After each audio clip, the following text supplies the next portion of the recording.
મારી ફેમિલી રાધે રાધે. તો જો ખેતરમાં આવી જશીએ શાકભાજી વાપવા માટે આવ્યા છીએ. આ શાકભાજીના બીજા છે બીજા. તો જો હું શાકભાજી વાપવાનું છે. તો આ સોળી, આ ગવાર અને આ હે આ સોળી છે બે ભીંડા સી સોરી ભીંડા. લોકોને નક્કી થતું નહીં કે વાબુ છે કે નહીં વાબુ. ઘડીક માં કીધું પોણી વાળવું છે ને ઘડીક માં કીધું હેડી નાખવું છે. શું કરવાનું તે મોડી વાળી ભાઈ શાકભાજી વાપવાનું. આ મતલબ હાર્યું હેરાતું નહીં ભાઈ એટલા માટે હવે પાસી અને પશુ વાવશી. આવું ના આવશે વ્લોગ બગાડીશી મારા. આટલી બધી વસ્તુ લઈને પાછી ખેતરમાં જઉં છું.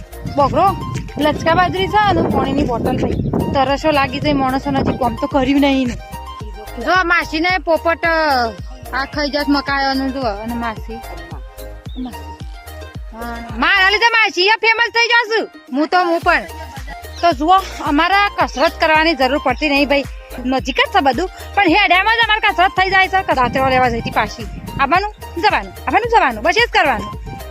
તો હવે આવ્યા છીએ હવે આ છોકરો રમવું છે ત્યાં એટલે